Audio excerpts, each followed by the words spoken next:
Hi everyone, welcome to Dharma Earth's Dose of Dharma, and this is a dose of Dharma for today. So we're gonna have this Q&A for the stanzas that we have just gone through in the Mangala Sutta. To be generous in giving, to be righteous in conduct, to help one's relatives, and to be blameless in action, to do blameless deeds. There are some questions here from the floor, so let us look at some of these questions, and see how we can solve these questions and see whether it is applicable for you in your daily life. Alright?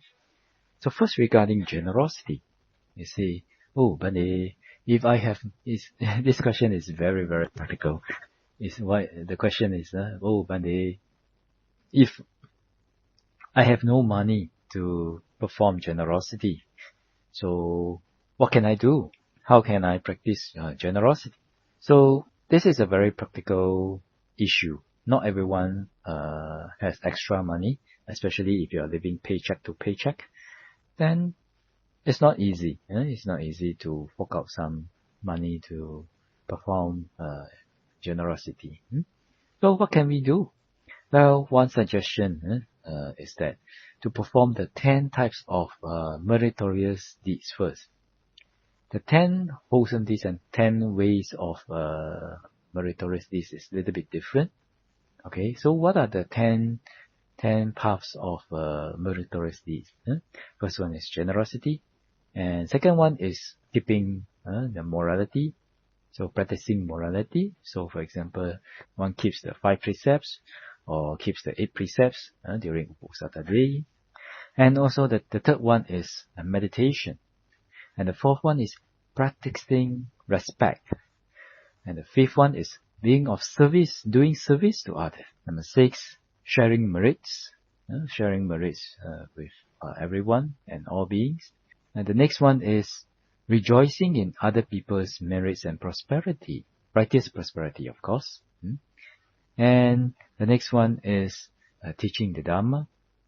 The next one is listening to the Dhamma. And the last one is changing one's view to be in accordance with right view. Like that, You see, if you cannot perform generosity, if you have no money, then you can do the rest first. I have a story here. There was one, I think this happened in China.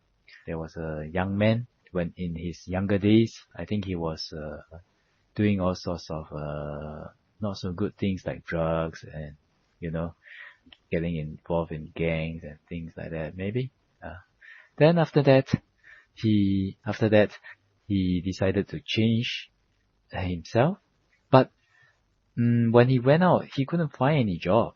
So he went to volunteer at an old age home, at a nursing home in some places. It's called nursing home. And over there, he was like the first to arrive and the last to leave. And whenever the elderlies in the nursing home would need any help, he would help them so passionately, and he would do his best to help them. He communicated with them. He connected with them. And after that, he became so close that he was like a son to the elderlies in the nursing home.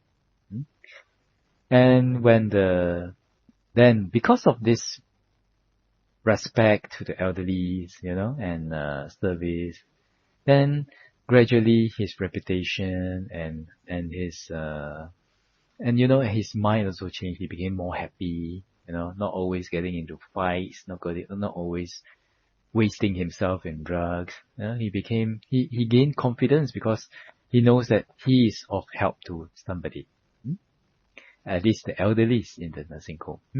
Then when the children of the nursing home, the elderlies in the nursing home came, well, the elders they were introduce this good young man to the rest of the family, and because of this, he managed to get a job somewhere with a higher pay. But of course, he doesn't forget his elderlies. his fathers and mothers, godfathers and godmothers in the nursing home. It seems that he still goes back to the nursing home to do volunteer work, maybe once in a while or every week. I forgot that story. So you see, sometimes when we have no money to perform generosity, then we can work on other wholesome activities first, like keeping morality, meditation, practicing respect, and doing service to others.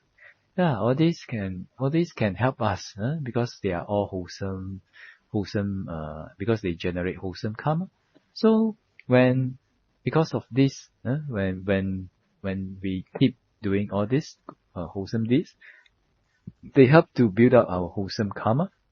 And when our wholesome karma increases, that increases the possibility for good things and prosperity to happen to us.